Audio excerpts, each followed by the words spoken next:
கோபாலபட்ட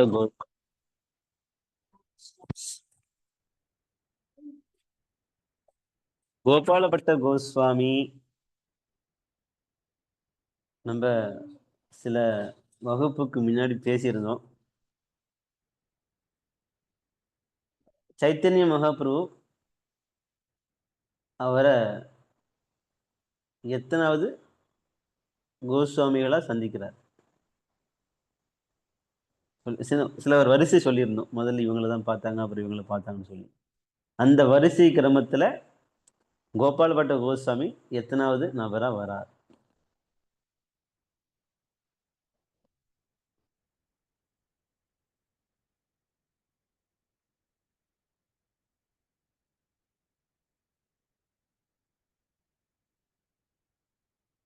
idea இருக்கா?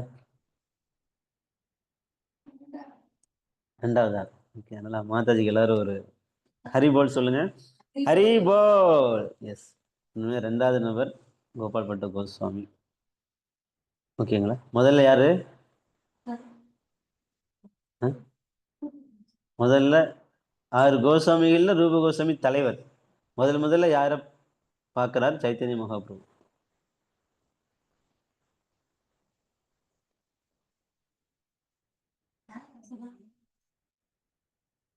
யோசிச்சு சொல்லுங்க. இன்னும் அவங்களை பத்தி பேச ஆரம்பிக்கல. வேற யாரு?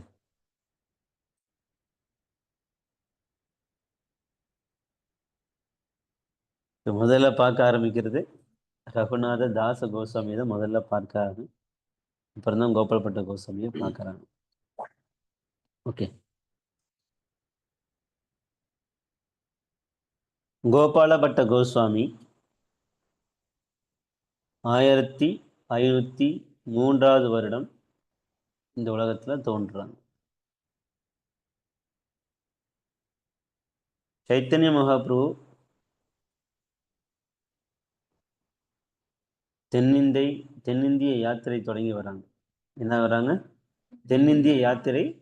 அதாவது நம்ம எப்படி இப்போ மாயாவை பரிக்கிரம சுற்றி பார்க்க போகிறோமோ அதுபோல் சைத்தன்ய மகாபிரபு தென்னிந்திய முழுக்க யாத்திரை வராங்க. அப்போ ஜெகநாத்பூரிலிருந்து கிளம்பி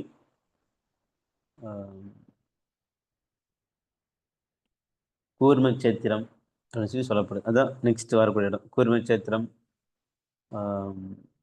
பானக நரசிம்மர் ஆந்திராவில், பானக நரசிம்மர், அகோபிலம், திருப்பதி, காஞ்சிபுரம் இதெல்லாம் பார்த்துட்டு கும்பகோணம் போயிட்டு தஞ்சாவூர் போயிட்டு பாபநாசம் கேள்விப்பட்டிருப்போம். அங்கேயும் தரிசனம் பண்ணிட்டு அடுத்ததாக ஸ்ரீரங்கம் வராங்க சைத்தன்ய மகாபிரபு. ஓகே. அப்படி ஸ்ரீரங்கம் வரும்போது அந்த வருடம் என்ன வருடம் அப்படின்னா 1511 வருடம். 1511 தான் சைத்தன்ய மகாபிரபு ஸ்ரீரங்கம் சைத்தத்தை வந்து அடையிறாங்க. ஸ்ரீரங்கத்துல என்ன நதி ஓடுது? காவேரி நதி ஓடுது. இந்த காவேரி நதியில சைத்தன்ய மகாபிரபு நீராடியதுக்கப்புறம் குளிச்சதுக்கப்புறம் காவேரி கரை இரண்டு பக்கம் கொள்ளிடமும் காவேரி ரெண்டாக பிரிஞ்சு காவேரி இருக்கு. அது நடுப்புற தான் ரங்கநாதர் சயனிச்சிருக்கிறார். அந்த ரங்கநாதரை பார்ப்பதற்காக காவேரியில் குளிச்சுட்டு சைத்தன்ய மகாபிரபு கோயிலுக்குள்ளே போயிட்டு பகவான் ரங்கநாதரை தரிசனம் பண்ணி பல்வேறு பிரார்த்தனைகளையும் வந்தனங்களையும் செலுத்துகிறார். பகவானுக்கு பல்வேறு பிரார்த்தனைகளையும் வந்தனங்களையும் வணக்கங்களையும் செலுத்துகிறார். பொதுவாக கோயிலுக்கு போய் நம்ம பகவானை தரிசிக்கும் போது என்னென்ன செய்யணும்? எப்படிதான் கொடுக்குறத எடுத்துட்டு போகணும் அப்படி சொன்னீங்க. என்ன சொன்னீங்க? பூவும் பழமும் எடுத்துட்டு போகணும். ஓகே. எடுத்துட்டு போயிட்டு என்ன செய்யணும்? நான் கொடுக்குறேன், எனக்கு ஏதாவது திருப்பி கொடுக்க சொல்லி கேட்கணும். பக்தி வேணும் கேட்கணும். வேற ஏதாவது ஐடியா இருக்கா? நம்மள ரெகுலராக போகிறோம், வேறு தடவை பார்த்துட்டு வரோம், மற்றவங்களை போய் பார்த்துட்டு வரோம். என்ன செய்யணும்? போகும்போது பூ பழமோடு போகணும். ஒருவேளை போகிறோமோ இல்லையோ தனியால போயிடுவோம். ஓகே. அப்படி போகும்போது என்ன செய்யணும்?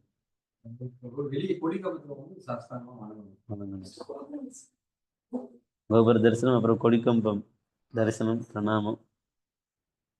வேற என்ன செய்யணும்? இப்படி போய் பகவான் வரதரை போய் பார்க்குறோம். ராதாகிருஷ்ணன் லலிதா விஷாக்கை பார்க்குறோம். முதல்ல பார்க்கும்போது நாம பகவானை புகழ்ந்து பேசணும். அதுதான் முதல் வேலை. இப்ப நம்ம ராதாகிருஷ்ணரை பார்க்கும்போது என்ன அவங்கள புகழ்ந்து சொல்லுவீங்க? சொல்லுங்க பார்ப்போம்.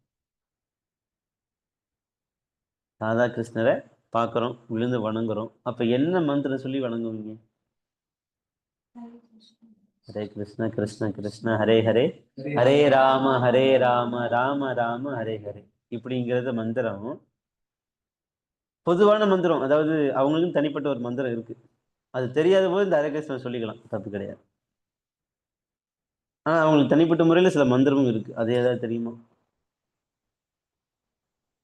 கிருஷ்ணர் வணங்கும் போது என்ன மந்திரம் சொல்லி வணங்கணும்?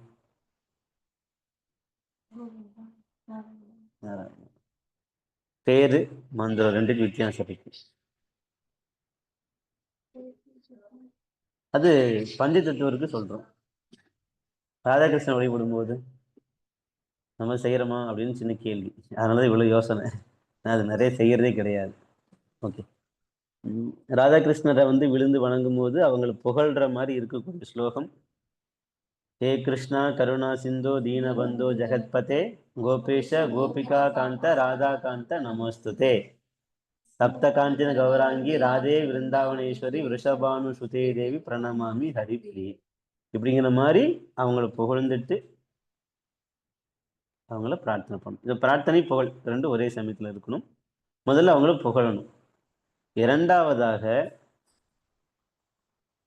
நம்மளுடைய குறைகள்னா என்கிட்ட இல்லைங்கிற அந்த குறை இல்லை, என்கிட்ட என்னென்ன தவறுகள் இருக்கு அப்படிங்கிற அந்த குறையை எடுத்து சொல்லணும்.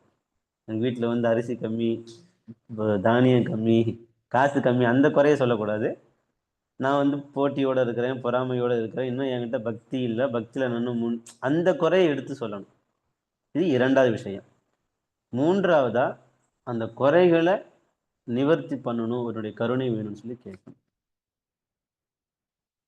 புரியுங்களா? இதுதான் முறை. இப்போ அந்த மாதிரி சைத்தன்ய மகாபிரபு முதல்ல போய் பகவானை பார்த்த உடனேயே பிரார்த்தனைகளையும் வணக்கங்களையும் செலுத்தியதுக்கு அப்புறம் தான் பெற்ற பாக்கியம், பகவான் ரங்கநாதரை தரிசிக்கிறது மிக உயர்ந்த விஷயம். ஒரு கோயிலுக்கு போய் பகவானை பார்க்கறதே ஒரு மனித பிறவிக்கு கிடைச்ச மிகப்பெரிய விஷயம். அப்படி இந்த திருப்தியோட சைத்தன்ய மகாபிரபு வெளியே வரார். இப்படி வெளியே வந்த உடனேயே கொஞ்ச நேரம் சைத்தன்ய மகாபிரபு கீர்த்தன் பண்றாங்க. என்ன மந்திரம் சொல்லி சைத்தன்ய மகாபிரபு கீர்த்தன் பண்ணுவாங்க? ஹரே கிருஷ்ணா கிருஷ்ண கிருஷ்ண ஹரே ஹரே, ஹரே ராம ராம ராம ஹரே ஹரே. அப்படி கீர்த்தன் பண்ணி பரவசத்தோட பாடி ஆடும்போது அந்த கோயிலுடைய தலைமை பூஜாரியான வேங்கட பட்டர் அப்படிங்கிறவர் வரார். யாரு வரா? வேங்கட பட்டர். அவரும் சைத்தன்ய மகாபிரபுடைய சங்கீர்த்தன இயக்கத்துல கலந்து கொண்டு அவரும் பகவானுடைய நாமத்தை ஹரே கிருஷ்ணா கிருஷ்ண கிருஷ்ண ஹரே ஹரே, ஹரே ராம ராம ராம ஹரே ஹரே அப்படிங்கிற மந்திரத்தை உச்சரித்து அவரும் பரவசத்தோட அந்த கீர்த்தனத்துல கலந்து மெய் மறந்து சைத்தன்ய மகாபிரபு கூட அவரும் நடனம் ஆடுறார். இப்படி சில மணி நேரங்கள் அவங்க நடனம் ஆடியதுக்கு பிறகும் ஆடி பாடினதுக்கு அப்புறம் இறுதியாக இந்த சங்கீர்த்தனம் முடியுது. முடிஞ்ச உடனேயே அந்த வேங்கட பட்டர் சைத்தன்ய மகாபிரபுவை தன்னுடைய வீட்டுக்கு கூப்பிடுறார். யார் வீட்டுக்கு? வேங்கட பட்டர் வீட்டுக்கு கூப்பிடுறார். இப்ப வேங்கட பட்டர் தலைமை பூஜாரின்னு பார்த்தோம். மேற்கொண்டு அவரை பத்தின விளக்கம் என்ன அப்படின்னா, அவர் பிராமண குடும்பத்தை சேர்ந்த நபர். எந்த ஒரு ஸ்ரீரங்கம். மேலும் அவர் ஸ்ரீ வைஷ்ணவ பரம்பரையில வரக்கூடிய ஒரு தீட்சை பெற்ற நபர். ராமானுஜாச்சாரியருடைய பரம்பரையில் வரக்கூடிய ஒரு தீட்சை பெற்ற நபர். அதனாலதான் அவங்க கோயில்ல அங்க சேவை பண்ண முடியுது, தலைமை பூஜாரியா இருக்கிறாங்க. ஸ்ரீரங்கம் எப்படியாப்பட்டது? பெரிய கோயில். அப்படின்னு என்ன அர்த்தம்? கோயில் ரொம்ப பெருசா இருக்கும். 7 8 பிரகாரம் இருக்கு. அந்த பெரிய கோயில் எப்படி சொல்றாங்க? எந்த அடிப்படையில் பெரிய கோயில்? திவ்ய தேசத்துல முதல். அதனால அந்த பெருமாளையே பெரிய பெருமாள் அப்படின்னு சொல்லி சொல்லப்படுவது உண்டு. ஓகே, புரியுங்க? அப்படி அந்த திவ்ய தேசத்துல பிராமண குடும்பத்துல பிறந்து ஸ்ரீ வைஷ்ணவ பரம்பரையில தீட்சை பெற்றவரா இருக்கக்கூடியவர் வேங்கடபட்டர். அவர் தன்னுடைய வீட்டுக்கு சைத்தன்ய மகாபுரம் கூப்பிடுறாங்க. சைத்தன்ய மகாபுரம் அவங்க வீட்டுக்கு போறார். சைத்தன்ய மகாபுரம் அவங்க வீட்டுக்கு போன உடனேயே அவரை அமர வைத்து அவருடைய தாமரை பாதங்களை திருவடிய கழுவி அதோடைய தீர்த்தத்தை குடும்பத்தில் இருக்க எல்லா நபர்களுமே ஏற்றுக்கொள்றாங்க. இப்ப குடும்பத்தில் இருக்க எல்லா நபர்களும் யாரு? நெக்ஸ்ட் இப்போ அவங்களோட கொஞ்சம் விளக்கமா பேசணும். இப்போ வேங்கடபட்டர் அவங்களுடைய மனைவி திருமலை பட்டர்னு சொல்லப்படுது, அவங்க சகோதரர் மாதிரி. இன்னொரு நபர் அவங்களும் இருக்கிறாங்க, பிரபோதானந்த சரஸ்வதி, அப்புறம் கோபால பட்டர். யார் யார் இருக்கா அந்த வீட்டில்? வேங்கடபட்டர், மனைவி, சகோதரர் திருமலை பட்டர், அப்புறம் பிரபோதானந்த சரஸ்வதி, அடுத்ததாக கோபால பட்டர், சின்ன வயசு பையன். அவர் பிறந்தது எப்போ சொன்னோம்? 1503. இப்போ சைத்தன்ய மகாபுரம் எந்த வருஷம் போயிருக்காரு? 1511. அப்போ அவருக்கு எத்தனை வயசு இருக்கும்? 8 வயசு பையனா இருக்கார். ஓகே, இப்போ அந்த தீர்த்தத்தை எல்லாருமே எடுத்து தெளிச்சுக்கிறாங்க, குடிச்சுக்கிறாங்க. இப்போ இதுல இருந்து ஒரு பாடம் நம்ம கத்துக்க வேண்டும். ஒவ்வொரு கிரகஸ்தருமே தன்னுடைய வீட்டுக்கு எப்பொழுதாவது வைஷ்ணவர்களை வரவழைத்து அவர்களுக்கு பிரசாதம் கொடுத்து அவங்க கிட்ட இருந்து ஆசீர்வாதம் பெறணும்னு சொல்லப்பட்டிருக்கு. உங்களுக்கு புரியுங்க? ரெகுலரா செய்யணும். ஒருவேளை ரெகுலரா முடியாத போது டைம் கிடைக்கும் போதெல்லாம் அதுக்குரிய ஆப்பர்ச்சுனிட்டி வாய்ப்பு கிடைக்கும் போதெல்லாம் இதை பயன்படுத்தி அவங்களுடைய பாத கழுவி அந்த தீர்த்தத்தை எடுத்துக்கணும். அவங்களுக்கு பிரசாதம் பெற மாதிரி அவங்களை திருப்திப்படுத்தி மேற்கொண்டு வாழ்க்கையில முன்னேறுவதற்கு தேவையான உபதேசங்களை அவங்கள்ட்ட கேட்டு தெரிந்து கொள்ள வேண்டும். இது ரூப கோஸ்வாமி போன்ற பெரியவங்க, ஏன் நம்ம நந்த மகாராஜரே கிருஷ்ணனுடைய பேர் வைப்பதற்காக கருகமுனியை அழைத்து இந்த வார்த்தை யூஸ் பண்றாரு, நாங்களாம் கிரகஸ்தராக இருக்கோம், நாங்கள் முன்னேறுவதற்கு தேவையான உபதேசங்கள் கொடுக்க சொல்லி கேட்குறார். இப்படி பெரியவங்களே அந்த மாதிரி செஞ்சுருக்காங்க. நாமளும் இப்போ வெங்கடப்பட்டர் செய்த அந்த வழியை பின்பற்றி நாமளும் நம்ம உறுப்பினர்களுக்கு எல்லாம் சேர்ந்து வைஷ்ணவருக்கு சேவை பண்ணி பக்தியில் முன்னேறுவதற்கு தேவையான வழியை தெரிஞ்சுக்கணும். ஓகேங்களா? இப்போ சேவை பண்ணியாச்சு. அப்புறம் சைத்தன்யருக்கு உணவும் கொடுக்குறாங்க, சாப்பாடும் கொடுக்குறாங்க. சைத்தன்யர் சாப்பிடவும் செய்கிறாரு. சாப்பிட்டதுக்கப்புறம் வேங்கடப்பட்டர் என்ன சொல்கிறாருங்க அப்படின்னா, சத்துர்மாசிய காலம், அதாவது மழைக்காலங்கள் 4 மாத காலங்கள் வந்து தொடங்க ஆரம்பிச்சிருச்சு. நீங்கள் இதுக்கு மேற்கொண்டு நீங்கள் பிரயாணத்தை தொடங்க வேண்டாம், இங்கேயே ஸ்ரீரங்கத்திலேயே, அதுவும் எங்கள் வீட்டிலேயே 4 மாதம் இருங்கன்னு சொல்கிறார். இப்போ சைத்தன்ய மகாபுரம் அந்த வேண்டுகோளுக்கு ஒத்துக்கிட்டு அங்கேயே இருக்கிறார். நம்ம இன்னைக்கு போனாலும் சைத்தன்ய மகாபுரம் தங்கி இருந்த அந்த வீடு, அவர் வழிபட்ட இடம், விக்கிரகம் எல்லாமே நம்ம பார்க்க முடியும். ஸ்ரீரங்கத்தில் இன்னைக்கும் இருக்கு. அதாவது அடுத்த வாட்டி போனீங்க அப்படின்னா விசாரிச்சு கோயில், அதாவது பிரகாரம், ஐ திங்க் 1-2 பிரகாரம் தள்ளி இருக்கு. விசாரிச்சா தெரியும். இது மாதிரி சைத்தன்ய மகாபுரம் தங்கியிருந்தாங்களாமே, அவங்களுடைய வீடு இருக்கு அப்படின்னு சொல்லி கேட்டால் தெரியும். நிறைய பேருக்கு தெரிஞ்சிருக்கு. நான் போய் கேட்டேன், ஆனால் நான் போகும்போது கோயில் வீடு பூட்டி இருந்தது. பட் பார்த்து வெளியே இருந்து பார்த்துட்டு வந்தேன் வீடு என்ன அப்படின்னு சொல்லி பார்த்துட்டு வந்தேன். அதாவது வேங்கடப்பட்டர் அவருடைய வீட்டில் தங்கியிருந்த இடம் இன்னைக்கு அது இருக்குது. அது பராமரிக்கப்பட்டு வந்துகிட்டு இருக்கு. அப்படி தொடர்ந்து 4 மாதங்கள் அந்த வீட்டில் சைத்தன்ய மகாபிரபுவும் வேங்கடபட்டரும் பகவான் கிருஷ்ணனுடைய கதைகளை பேசி மகிழ்ச்சியாக அவங்க வந்து பயன்படுத்திக்கிறாங்க. சைத்தன்ய மகாபிரபு தினமுமே ஸ்ரீரங்கம் போவார். குளிச்சுட்டு வந்து ரங்கநாதரை பார்த்துட்டு வெளியே வந்து கீர்த்தனத்தை ஆரம்பிப்பார். அவருடைய உடலுடைய அழகு, அவருடைய பரவசம், இதை கண்டு ஒவ்வொரு நாளுமே வெவ்வேறு ஊர்கள்ல இருந்து மக்கள் குவிய ஆரம்பிக்கிறாங்க, வந்து கூட்டம் கூட்டமும் வந்துகிட்டு இருக்காங்க. சைத்தன்ய வந்து அவர் பஜனை பண்ணும்போது, கீர்த்தனை பண்ணும்போது அவர் வானத்துக்கு பூமிக்கும் குதிப்பாங்கன்னு சொல்லப்படுது.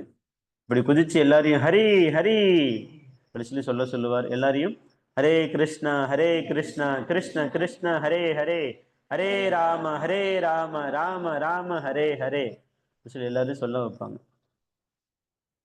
அப்படி உச்சரிக்கும் போது ஸ்ரீரங்கம் முழுக்க அங்க இருக்க சுற்றி இருக்க எல்லா மக்களுமே எப்பொழுதுமே ஹரே கிருஷ்ண மகாமந்திரத்தை தான் உச்சரிச்சுட்டு இருந்தாங்க. வேற எதையுமே கேட்கல. அப்படிங்கிற மாதிரி அவரோட அந்த இடத்தையே ஒரு புனிதமா மாத்துறார். புரியுங்களா? சைத்தன்யர் எங்க போனாலுமே அந்த இடமே எப்படி இருக்கும்?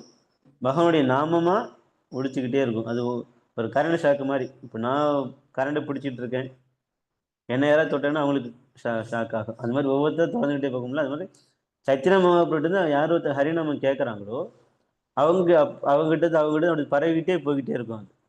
புரியுங்களா? அந்த மாதிரி அந்த சுற்றி இருந்த எல்லா மக்களுமே சைத்தன்ய மகாபிரபுடைய இருப்பால, அவர் சொல்லக்கூடிய அந்த ஹரே கிருஷ்ண மகாமந்திரத்தால அந்த ஏரியா முழுக்கவே பகவானுடைய ஹரிநாமமா உச்சரிக்கப்பட்டுச்சு. இது கோயிலில் நடந்தது. இங்க வீட்டில் என்ன நடக்குதுன்னா, ரெகுலராகவே பகவானுடைய நாம கதைகளை, கிருஷ்ணனுடைய கதைகளை விளக்கமா பேசி அவங்க ரெண்டு பேரும் மச்சித்தா மத்கத பிராண போதயந்த பரஸ்பதம் கதையந்த மாம்னித்யம் துஷ்யந்திச்ச ரமணிச்ச, ரெண்டு பேரும் ரொம்ப ஆனந்தமா சந்தோஷமா அதை கேட்டு பேசிட்டு இருக்காங்க. இப்படி பேசிட்டு இருக்கும்போது கோபால பட்டரும் அந்த கதைகளை, அந்த உபதேசங்களை கேட்பாரு. நம்ம ரகுநாத பட்ட கோசாமிக்கு சொன்னது போல அவரும் சைத்தன்ய மகாபிரபு சேவை செய்வார், பரிமாறம் உணவு பரிமாறம் செய்வார். புரியுங்களா? இது மாதிரி நிறைய சேவைகளும் அவரும் செஞ்சுக்கிட்டே இருப்பார். சைத்தன்ய மகாபிரபு தன்னுடைய பிரசாதத்தை கொடுத்து அவருக்கு மேலும் கருணையை கொடுப்பார். சில சமயம் அவர் மடியில் வைத்துக்குவார்னு சொல்லி சொல்லப்படுவது உண்டு. இப்படி தொடர்ந்து அவரும் இந்த 4 மாதங்களாக பகவானுடைய கதைகளை கேட்டுக்கிட்டே இருக்கிறாரு. அது நிறைய விஷயங்கள் போதிக்கப்படுது. நம்ம அது கொஞ்சம் பேசினா, கொஞ்சம் கவனமாக பேசணும், அழகாக பேசணும். அப்போ டைம் இருந்தால் நம்ம அதை சேர்த்து பேசுவோம். இப்போ பேசிக்கிறாங்க, அதை மட்டும் வச்சுக்குவோம். அவங்க ரெண்டு பேருமே யார் யார்? வெங்கடபட்டரும் சைத்தன்ய மகாபிரபும் கிருஷ்ணனுடைய கதைகளை, ரொம்ப நெருக்கமான கதைகளை ரொம்ப ஆழமாக பேசி திருப்தி அடைகிறாங்க. அப்போ கோபாலபட்டரும் கேட்குறாரு, உணவு பரிமாறுறாரு, சைத்தன்ய மகாபிரபுக்கு சேவை பண்ணுறாரு, சைத்தன்ய மகாபிரபு பிரசாதம் கொடுக்குறாங்க. இப்படி அவரும் அந்த இடத்துல சைத்தன்ய மகாபிரபு கருணையை பெற்றுக்கொண்டே வர்றார். சைத்தன்ய மகாபிரபு இப்போ எப்படி இருப்பார்? சன்னியாசியாக இருப்பார். சன்னியாசியாக இருக்கும்போது எப்படி இருப்பாங்க? சிம்பிளா, முடி இருக்காது, காவி ட்ரெஸ் தான் போட்டிருப்பாங்க இல்லையா? ஆனால் அங்கே பாருங்க, அது வந்து கிரகஸ்தருடைய உடை, அது சன்னியாசி உடை கிடையாது, அது கிரகஸ்தருடைய உடை.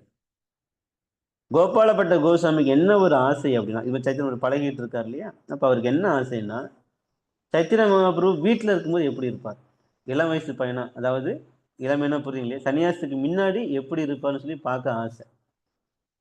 அப்போ ஒரு நாள் இது மாதிரி யோசிச்சுக்கிட்டு தூங்கும்போது பகவான் ஆன்மீக கண்ணை கொடுக்குறார். அதாவது கனவுன்னு சொல்லலாம், இல்லாட்டி ஆன்மீக பார்வைன்னு சொல்லி சொல்லலாம். அப்படி அந்த ஆன்மீக பார்வையில என்ன தெரிய வருது அப்படின்னா, சைத்தன்ய மகாபிரபு இளம் வயசு பையனா அங்க கீர்த்தன் பண்ணி பஜனை பண்ணிக்கிட்டு இருக்காரு. அந்த லீலையில கோபாலபட்ட கோசாமியும் அங்க இருக்கிறார். இவர் அப்படி தூரம் வந்து பார்க்கல, அந்த லீலைக்குள்ள இவரு ஒரு நபரா இருக்கிறார். பஜனை பண்ணிக்கிட்டே இருக்கிறாங்க, இவர் அந்த லீலை கலந்துக்கிட்டே இருக்கிறாரு. அப்படி அந்த அந்த உருவத்தை பார்க்கும்போது சைத்தன்ய மகாபிரபு உருவம் சில சமயம் கிருஷ்ணரா மாறுது. சைத்தன்ய மகாபிரபு உருவம் கிருஷ்ணராகவே பார்க்குறேன். அதாவது சைத்தன்ய மகாபிரபு நான் தான் சுயம் கிருஷ்ணர், நான் கௌரங்கரா வந்திருக்கிறேன் அப்படிங்கிறத கனவின் மூலியமாகவே அவருக்கு புரிய வைக்கிறார். அதை பார்த்துக்கிட்டு பக்கத்திலே தான் இருக்கிறார். அப்போ சைத்தன்ய மகாபிரபு கௌரங்கர் கோபால பட்டருக்கு சில உபதேசங்களை செய்கிறார். என்ன செய்கிறார் அப்படின்னா, நீ உன்னுடைய வாழ்க்கையில கூடிய சீக்கிரம் 2 முத்துக்கள் போன்ற, மணிகளை போன்ற பக்தர்கள், யார் அது? ரூப கோஸ்வாமி, சனன கோஸ்வாமியை வெகு விரைவில் நீ விருந்தாவனத்துல சந்திப்பாய். நீ அவங்ககிட்ட இருந்து சில விஷயங்களை கற்றுக்கொண்டு உனக்கு பின்னாடி வரக்கூடிய சீடர்கள் மூலியமா இந்த உபதேசங்கள், நான் வந்து அவங்களுக்கு புத்தகம் எழுத சொல்லி சொல்லியிருக்கேன், அந்த புத்தகங்கள், அந்த உபதேசங்களை நீயும் எடுத்துக்கொண்டு உன்னுடைய சீடர்கள் மூலியமா இது வந்து எல்லா இடத்துக்கும் பரவும் அப்படின்னு சொல்லி அந்த கனவுல ஒரு இன்ஸ்ட்ரக்ஷன் கொடுக்கிறார் சைத்தன்ய மகாபிரபு. இது கனவு உடனே கொஞ்ச நேரத்தில் அது முடியுது. உடனே சைத்தன்ய மகாபிரபு பார்க்க வரார். இப்போ சைத்தன்யர் சொல்றாரு, கனவுல என்ன சொன்னார், கூடிய விரைவில் போய் பார்ப்பேன்னு சொல்லி சொன்னாரு. இப்போ சைத்தன்ய மகாபிரபு கூட அவர் வந்து தொடர்ந்து கூடயே இருக்கணும் அப்படின்னு சொல்லி நினைக்கும் போது சைத்தன்ய மகாபிரபு சொல்றாரு, என் கூட தொடர்ந்து இருக்க முடியாது, நீ இங்க இருந்து உன்னுடைய அம்மா அப்பாவுக்கு சர்வீஸ் பண்ணு. என்ன சொல்றாரு, எப்படி ரகுநாத பட்ட கோஸ்வாமிக்கு சொன்னாரோ அதே போல உன்னுடைய அம்மா அப்பா வைஷ்ணவர்கள், பகவானுக்கு சேவை செய்யக்கூடிய ஒரு தூய்மையான பக்தர்கள், அவர்களை அவருடைய வாழ்நாள் முழுக்க பார்த்துக்கோ அப்படிங்கிற. பிறகு அவங்க உயிர் தியாகம் பண்ணதுக்கு அப்புறம் நீ விருந்தாவனம் கிளம்பி போ அப்படிங்கிறார். கனவுல விருந்தாவனத்துக்கு போன்னு சொல்லி சொன்னாரு, எப்ப போகுன்னு சொல்லலை. நேரடியா வந்து பார்க்கும்போது நானும் அவங்க கூட வந்துட்டுமா அப்படின்னு சொல்லி கேட்கும்போது, இப்ப வேண்டாம், ஒரு குறிப்பிட்ட காலம் இருக்கு, இந்த காரிய விஷயம் நடக்கிறவர்களும் இருக்கு, அதுக்கப்புறம் நீ வான்னு சொல்லி சொல்றாரு. அப்புறம் அதை ஏற்றுக்கிட்டு அவர் அமைதியாக இருக்கிறார். கொஞ்ச நாள்லேயே 4 மாதங்களும் முடிய சைத்தன்ய மகாபிரபு ஸ்ரீரங்கத்தை விட்டு கிளம்புறாரு. கோபாலப்பட்ட கோஸ்வாமிக்கும் வேங்கடப்பட்டருக்கும் ரொம்ப துக்கம். மயக்கம் போட்டு விழுந்துதான் அப்படின்னு கூட சொல்லப்படுது, விழுந்துடுறாங்க. சைத்தன்ய மகாபிரபு அதை முடிச்சுட்டு அவங்கள இது பண்ணி விட்டு அவர் மீண்டும் யாத்திரை கிளம்பி போறார். இது வரலாம் உங்களுக்கு புரியுது இல்லையா? இப்போ சைத்தன்ய மகாபிரபு சுற்றி முடிச்சுட்டு எங்கே போயிட்டாரு, போய் ஜெகநாதபுரி போயாச்சு. இப்போ இங்கே கோபாலப்பட்ட கோஸ்வாமி 8 வயசு பையன், அவருக்கு சித்தப்பா ஒருத்தர் இருந்தார், அதான் சொல்லியிருந்தோம், பிரபோதானந்த சரஸ்வதி அப்படின்னு சொல்லி. அவர் வந்து ஒரு சன்னியாசின்னு சொல்லி சொல்லப்படுது. ஸ்ரீ வைஷ்ணவத்தில் மிக உயர்ந்த சன்னியாசி பிரபோதானந்த சரஸ்வதி. அவர் கிட்டத்தட்ட சித்தப்பா மாதிரி, நெருங்கிய உறவினர் தான். யாருக்கு? கோபாலபட்ட கோஸ்வாமிக்கு. இப்போ அவருக்கு கீழே இருந்து கோபாலபட்ட கோஸ்வாமி சமஸ்கிருத இலக்கணம், கவிதை, இந்த பாடல்கள் எப்படி எழுதணுங்கிற விஷயம், பல்வேறு வேத நூல்களுடைய நுணுக்கங்கள், இப்படி எல்லா விஷயத்தையுமே கோபாலபட்ட கோஸ்வாமி அவங்களுடைய சிற்றப்பாவான சன்னியாசியான பிரபோதானந்த சரஸ்வதியிலிருந்து கற்றுக்கிட்டே இருக்கிறார். புரியுங்களையா? இது இவருடைய படிப்பு நாளாக நாளாக மெருகு ஏறிக்கிட்டே இருக்கு. அப்படின்னா என்ன அர்த்தம்? படிப்புல ரொம்ப திறமையா புலமையா வந்துகிட்டே இருக்கிறார். இப்ப நம்ம இதுல இருந்து என்ன தெரிஞ்சுக்கணும் அப்படின்னா, வைஷ்ணவர்களும் நம்ம பசங்களா இருக்கட்டும், நாமளா இருக்கட்டும், படிப்புல கவனத்தை செலுத்தணும். வெறும் பக்தியை மட்டுமே நம்ம யோசிக்க முடியாது, அது இருக்கணும் கண்டிப்பா. அதே சமயத்துல படிப்பிலும் சிறந்து இருந்தா ரொம்ப நல்லா இருக்கும். இது புரியுங்களே? படிப்பு நம்மளுக்கு தேவைப்படுது. ரொம்ப அதை மூழ்கி போகணுங்கிற கட்டாயம் இல்லை. நம்ம செய்கிற பக்தியால் அந்த படிப்பு, அது சம்மந்தமான புரிந்துணர்வு நம்மளுக்கு கிடைக்கும். ஏன்னா புரியுதாப்பா? நான் ஜெபம் பண்ணவும் செய்யணும், அதே சமயத்தில் நல்ல விதமாக படிக்கவும் செய்யணும். இப்படி அந்த அளவுக்கு கோபால பட்டர் பிரபோதன சரஸ்வதியுடைய கருணையால் நல்ல படிப்பில் சிறந்து விளங்கி இருந்தார். படிப்பு பக்தியிலையும் அவங்க அம்மா அப்பா மூலியமாக பக்தியிலையும் ஒரு சிறந்த நபராக அவர் வளர்ந்து வந்தார். இப்படி படிப்பிலையும் பக்தியிலையும் ரொம்ப பிரசித்தி பெற்று அங்க இருக்க எல்லா நபர்களும் புகழக்கூடிய விதத்தில் அவர் உயர்ந்து வந்துகிட்டே இருந்தார். புரியுங்களா? அதுபோல நாமளும் படிப்பும் இருக்கணும், பக்தியும் இருக்கணும், 2 விதத்திலுமே வளர்ந்து வந்துகிட்டே இருக்கணும். பாகவதம் போன்ற நூல்கள் என்ன சொல்லப்படுதுன்னா, ஒவ்வொரு தாய் தந்தையுமே தன்னுடைய குழந்தைகளை பக்தி ரீதியா முன்னேற்றம்னு சொல்லி சொல்லப்பட்டிருக்கு. அப்படி முன்னேற்றல குழந்தைய பக்தி ரீதியா கொண்டுட்டு வராத போது அவங்க உண்மையான தாய் தந்தையர் கிடையாது. ஒருவேளை உறவினர்களாக இருந்தால் உண்மையான உறவினர்கள் கிடையாது. ஒருவேளை அண்ணன் தம்பியாக இருந்தால் உண்மையான அண்ணன் தம்பி இல்லைன்னு சொல்லி சொல்லப்பட்டிருக்கு. புரியுங்களா என்ன சொல்றேன்னு? என்ன சொன்னோம்?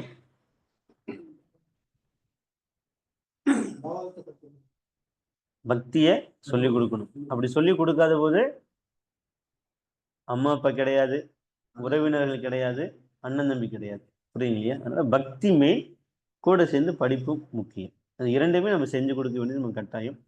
பட் இப்போ எப்படி இருக்கார் கோபாலபட்ட கோஸ்வாமி? 2லுமே தலை சிறந்து விளங்கி அந்த ஊரிலேயே நல்ல பிரசித்தி பெற்ற நபராக வந்துகிட்டு இருக்கார்.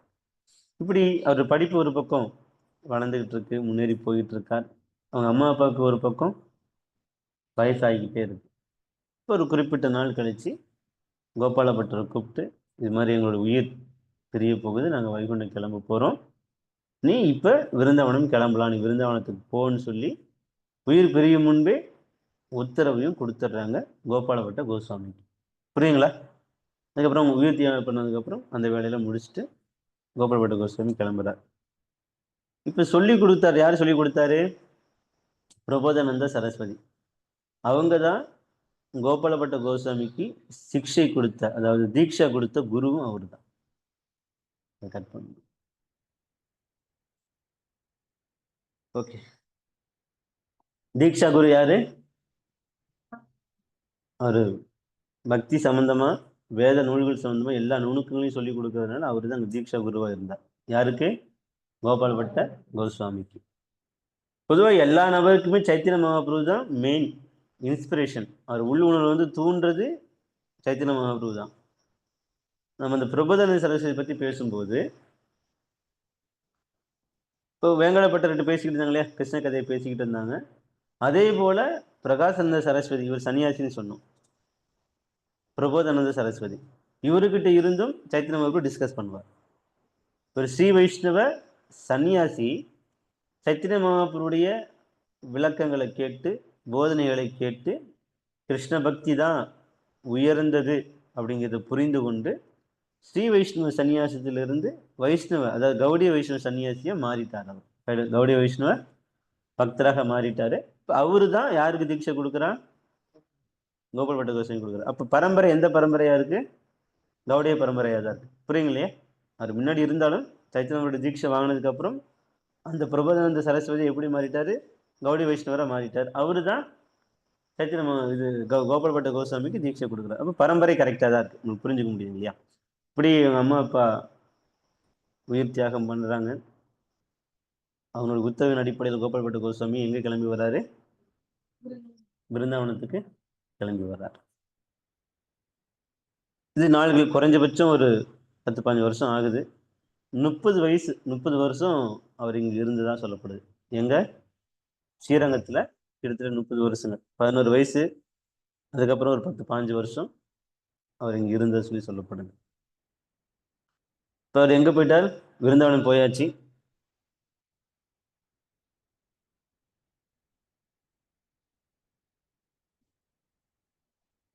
யார் அவங்க தொடர்ந்து கால் பண்ணு.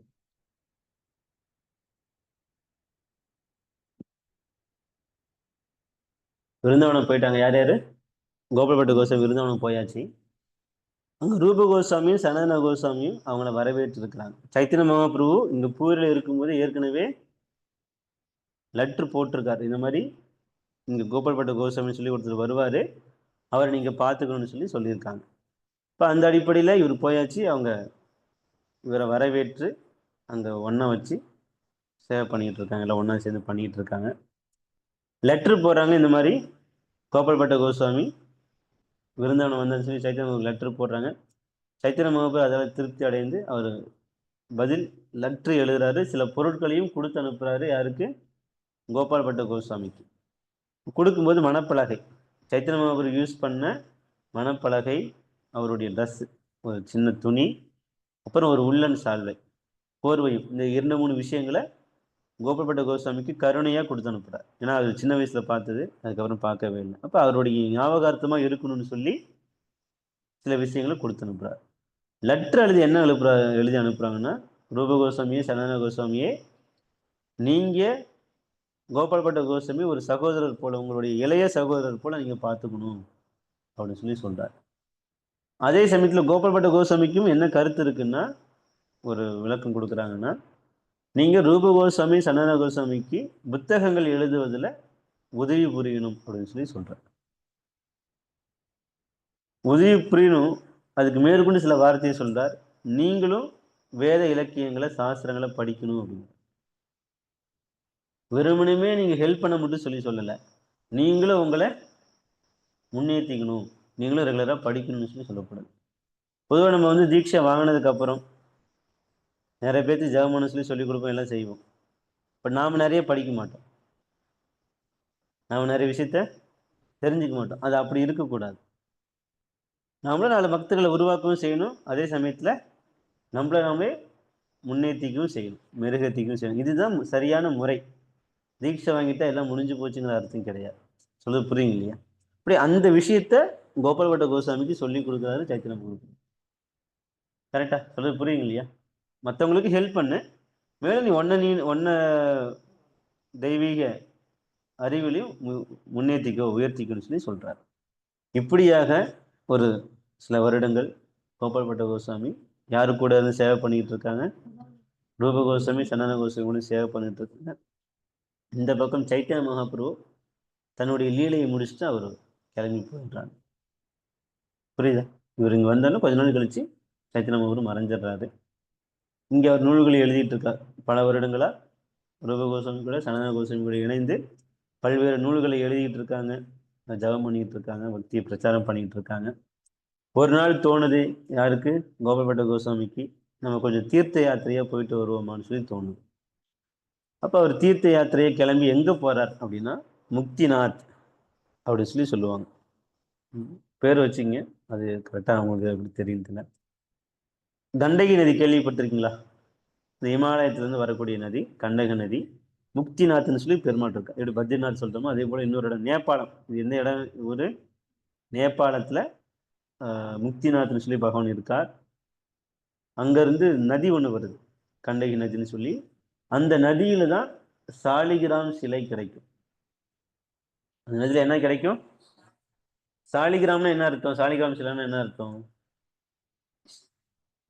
விஷ்ணு, பெருமாள் விஷ்ணு. ஓகே. அந்த சாலிகிராம் சிலையை நேரடியாக பூஜை பண்ணலாமா, இல்லை ஏதாவது பிரதிஷ்டை மாதிரி செய்யணுமா? அரிசியில் வச்சு வழிபாடு. ஓகே. வேற அந்த சாலிகிராம் சிலை சாக்ஷாத் பகவான் விஷ்ணு கிருஷ்ணர். டெய்லியும் பூஜை பண்ணணும். அந்த விக்கிரகத்தை நம்ம எப்படி, இப்போ நம்ம கோயிலில் ஒரு விக்கிரகம் வச்சோம்னா அதுக்கு பிராண பிரதிஷ்டை சொல்லி பண்ணணும். அந்த மாதிரி இந்த விக்கிரகத்துக்கு பண்ண வேண்டிய கட்டாயம் கிடையாது. அது கையில் கிடைச்சதுன்னா நம்ம நேரடியாலே பூஜை பண்ணலாம். அதை வந்து பகவானை ஆவாகனம் பண்ணுங்கிற கட்டாயம் இல்லை. சொல்றது புரியுதா? ஆவாகனம் என்ன அர்த்தம்?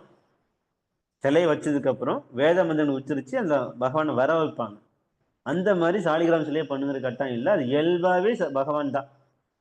அந்த சாலிகிராம் சிலை வெவ்வேறு ரூபங்களாக இருக்கும். நரசிம்மராக இருக்கும், தாமோதராக இருக்கும், கோபாலனாக இருக்கும், பல்வேறு சக்கரமாக இருக்கும், சங்கா இருக்கும். பல்வேறு விதங்களில் அந்த சாலிகிராம் சிலை கிடைக்கும். இப்போ அந்த மாதிரி அந்த விஷயத்துக்காக கிளம்பி போகிறார் முக்திநாத். அந்த கண்டகி நதி நேபாளம் யாத்திரையே கிடைக்கணும். எப்படி கேட்குறீங்க? அந்த நதியில் கிடைக்கும். நதியில் அப்படியே கிடக்கும். இப்போ நம்ம கூழாங்கல் மாதிரி சொல்கிறோம் இல்லையா, அந்த மாதிரியே ஒரு நதியில் எப்படி கல் உருண்டு உருண்டு நிறைய பார்ப்போம் இல்லையா, அந்த மாதிரி இந்த சாலிகிராம் சிலை அப்படியே தண்ணிக்குள்ளே கிடக்கும். அது கிடைச்சா நம்ம எடுத்துகிட்டு வரலாம். ஆனால் அது அவ்வளோ ஈஸியாக எடுத்துகிட்டு வரக்கூடாது. தனிப்பட்ட முறையில் பூஜை பண்ணக்கூடாது. ஒரு குருவுடைய ஆசீர்வாதத்தின் அடிப்படையில் தான் எல்லாமே செய்யணும். ஓகே. பட் இவர் பிராமணா, அது நம்ம கதையை அவர் பேசுவோம். இப்போ அந்த அந்த யாத்திரைக்காக போகிறாரு. போகிற வழியில் ஹரித்வாரில், எந்த ஊர்? ஹரித்வாரில் தேவபந்தியா கிராமம் அப்படிங்கிற இடத்துல கொஞ்ச நாள் இருக்கிறார். ஹரித்வார் கிட்டத்தட்ட அங்கே நிறைய பக்தர்கள் இருப்பாங்க, பிராமணர்கள் இருப்பாங்க. அங்கங்கே கொஞ்சம் சாப்பாடு பிரசாதம் தானம் ஏற்றுக்கிறாரு. அப்படி ஏற்றுக்கும் போது ஒரு நாள் ரொம்ப மழை வருது. ஒரு வீட்டில் ஒதுங்கி இருக்கிறார். அப்போ அந்த வீட்டில் இவருக்கு என்னென்ன தேவையோ, கோபால் பட்ட கோஸ்வாமிக்கு என்னென்ன வசதிகள், குளிர், கொஞ்சம் உணவு தேவைப்படும், இது எல்லாமே நல்லா சரியான முறையில் மனம் கோணாமல் எல்லாத்தையும் செஞ்சு கொடுக்குறாங்க. அவரும் திருப்தியாக அதை ஏற்றுக்கிட்டதுக்கப்புறம் அவங்க வீட்டில் குழந்தைகள் இல்லாமல் இருந்துச்சு. அந்த தம்பதியருக்கு குழந்தைகள் இல்லாமல் இருந்தது. அப்போ அவர் ஆசீர்வாதம் பண்ணுறார், உங்களுக்கு கூடிய சீக்கிரம் குழந்தை பிறக்கட்டும்னு சொல்லி. யார் ஆசீர்வாதம் பண்ணுறா? ஏன் ஆசீர்வாதம் பண்ணுறாரு? அங்கே சேவையை வாங்கிக்கிறாங்க. அவங்களுக்கு நல்லா திருப்தியை மனம் கோணாமல் அவங்களுக்கு சேவை செய்யறதுனால அவங்களுக்கு ஆசீர்வாதம் கொடுத்தாரு. ஏன் அந்த ஊருக்கு போனார்?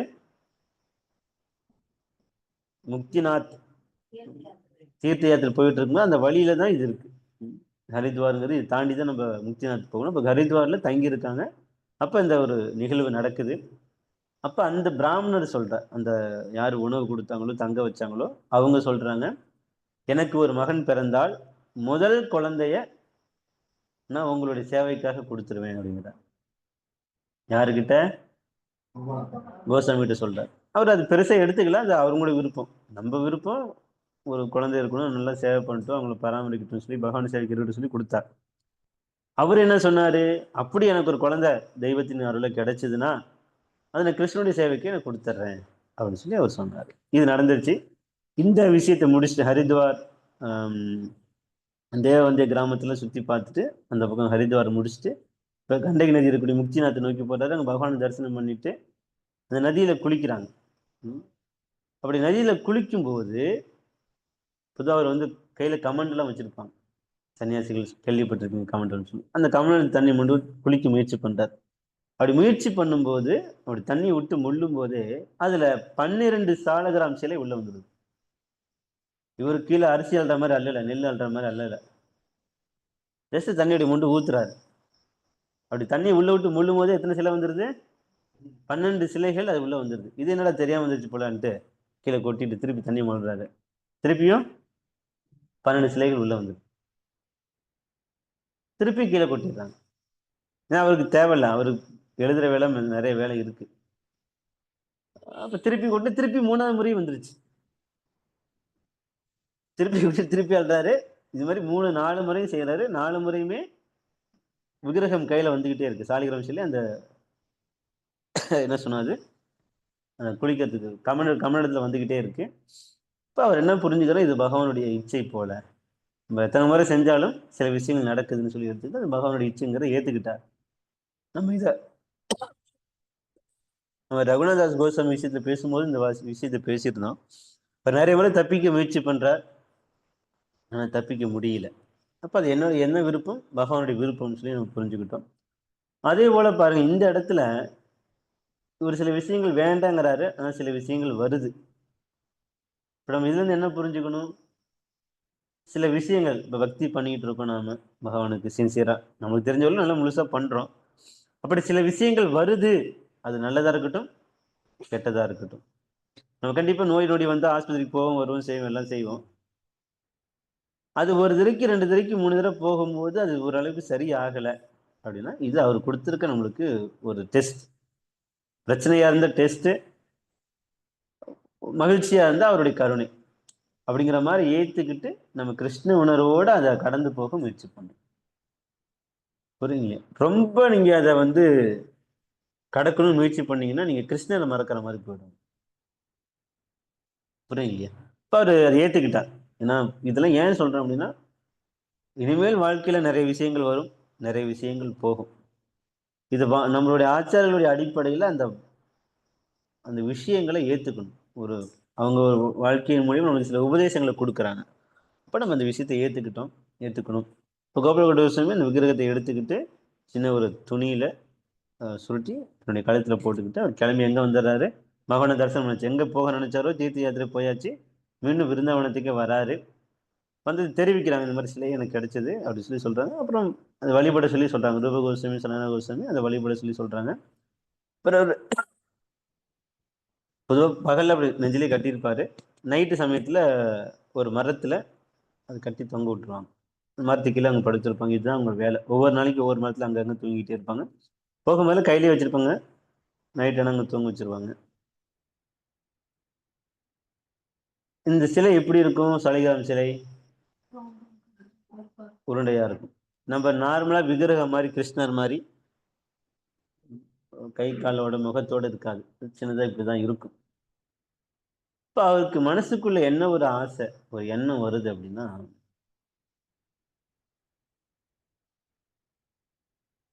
மற்ற கோஸ்வாமிகள் கிட்ட ராதா மதன் மோகன், கோபிநாத், கோவிந்தர் இப்படி விக்கிரகங்கள்லாம் இருக்குது. அவங்க நல்லா அழகான முறையில் அலங்காரம் பண்ணி எவ்வளோ அழகாக பார்த்துக்கிட்டு இருக்காங்க, செஞ்சுக்கிட்டு இருக்காங்க. நகைகள்லாம் போடுறாங்க, பூக்கள் செய்கிறாங்க. ரகுநாதபட்ட கோஸ்வாமி தன் சொந்த கையாலேயே புல்லாங்குழலில் வந்து புல்லாங்குழல் ரெடி பண்ணுறாரு. அப்புறம் அதில் மணிகள்லாம் ஒட்டுறாரு, தோடு ரெடி பண்ணி கொடுத்து சொல்லணும். இது மாதிரி எல்லாம் செஞ்ச மாதிரி நம்மளும் இந்த மாதிரி செய்யலாமே. ஆனால் நம்மக்கிட்ட அந்த மாதிரி விக்கிரகம் இல்லையே, வெறும் சாலிகிராம் சிலை தானே இருக்குது அப்படின்னு சொல்லி மனசில் அதை யோசிச்சுக்கிட்டு இருக்கா. அப்பப்போ வேதனை இருந்தால் நல்லா இருக்குமே, உனக்குன்னு அந்த மாதிரி செய்வேன்னு சொல்லி பகவான்கிட்ட ஒரு பிரார்த்தனையை முன் வச்சுக்கிட்டு இருக்காரு கோபாலபட்ட கோஸ்வாமி. இது சில நாட்கள் நடக்குது. அது விக்கிரகம் இல்லாத இருக்கிறதுனால ஒரு நாள் நரசிம்ம சதுர்த்தி அன்னைக்கும் இந்த பிரார்த்தனை ரொம்ப சின்சியராக பண்ணிட்டு பகவானுக்கு நெய்வேத்தியம் படைச்சிட்டு கிருஷ்ணரை சாலிகிராம சிலையை ஓய்வு கொடுத்ததுக்கு அப்புறம் ஒரு மரத்துல அதை கட்டி விட்டுறாங்க. இவர் கொஞ்சம் பிரசாதம் சாப்பிட்டு ரெஸ்ட் எடுக்கிறார், தூங்குறார். மக்கிய நாள் காலையில எந்திரிச்சு பார்க்கும்போது அந்த 12 சாலிகிராம் சிலையில ஒரு சிலை, ஒரு கல்லு, ஒரு 12 இன்ச்சு உயரமுள்ள கிருஷ்ணரா மாறிடுறான். இன்னும் அழகா சொல்ல போனா, கொஞ்சம் தெளிவா சொல்ல போனா, ஒரு சிலை முழுக்க மாறல. அந்த ராதா ரமணனுடைய முதுகலை பார்த்தோம் அப்படின்னா பாதி சிலை ஒட்டிக்கிட்டே இருக்கும். நான் சொல்றது புரியுதா?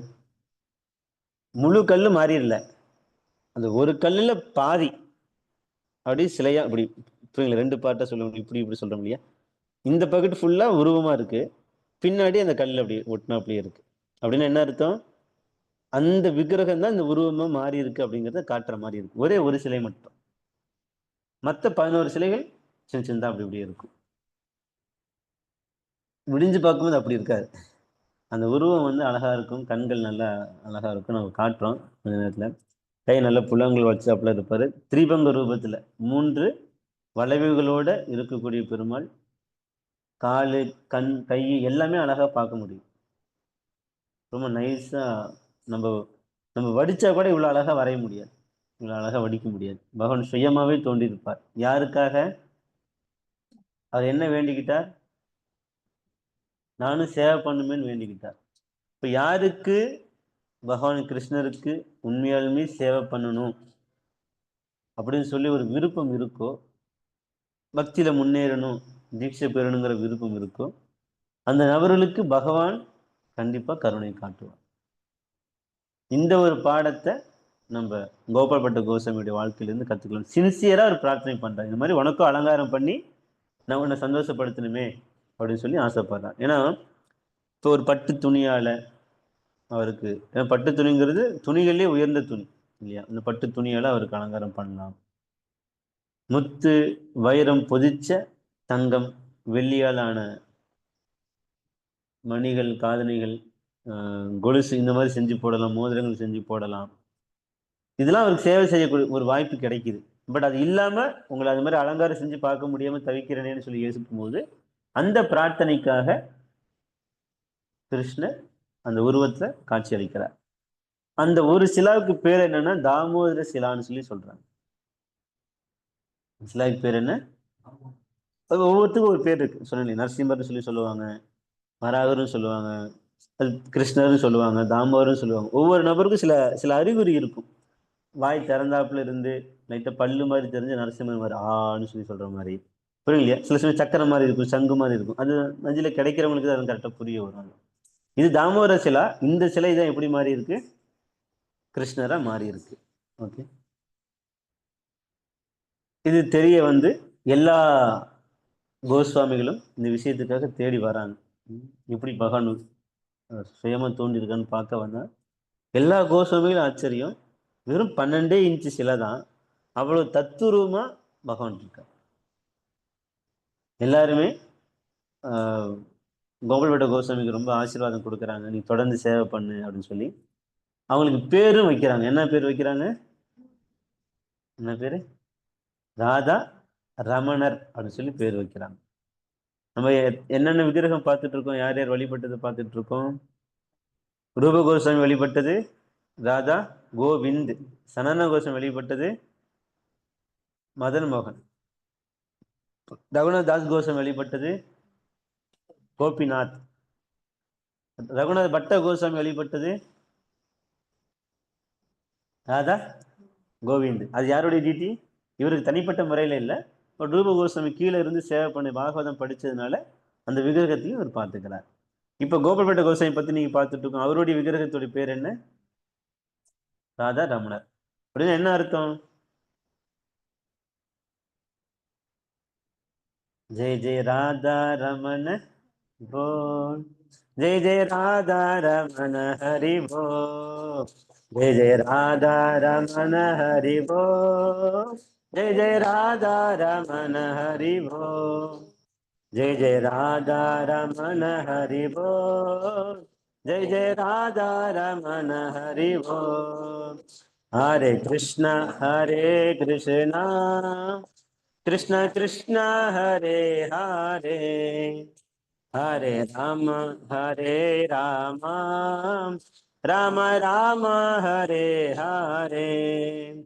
जय राधा रमन हरि बोल, जय जय राधा रमन हरि बोल।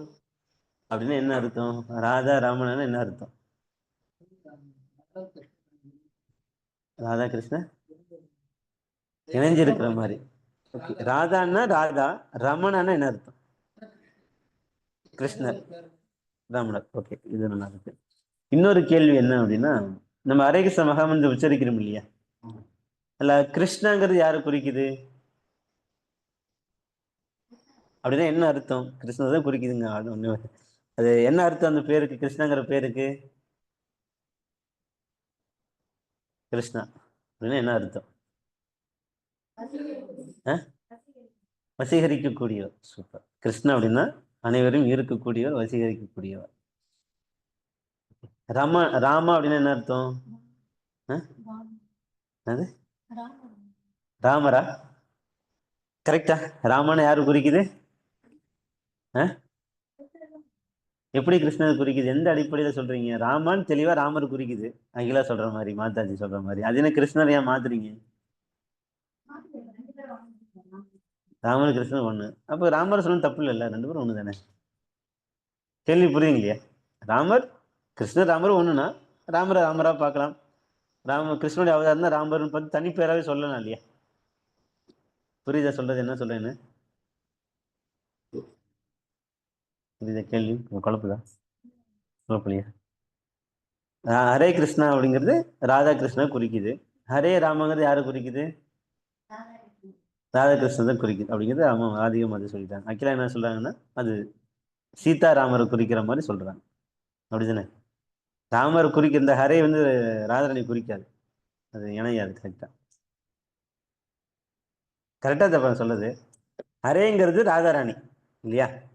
இப்ப ஹரே கிருஷ்ணனா ராதா கிருஷ்ணா, ஹரே ராமன்னா சீதாராம தான் வரும், ராதாராம வராது.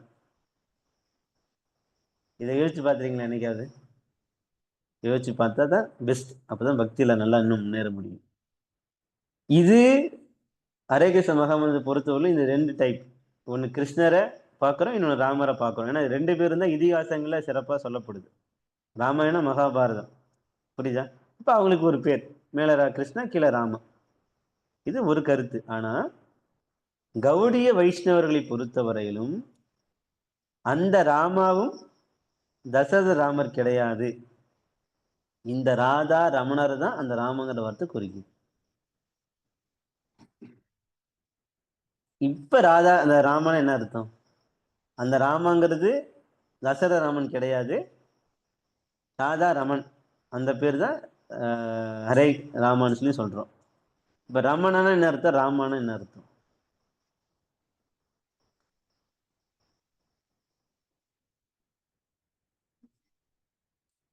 கிருஷ்ணர் தான். கிருஷ்ணானு கிருஷ்ணர், ராமானு கிருஷ்ணர் தான், வரதனும் கிருஷ்ணர் தான், எல்லாம் கிருஷ்ணர் தான். அதோட அர்த்தம் அது எப்படி புரிஞ்சுக்கிறோம்?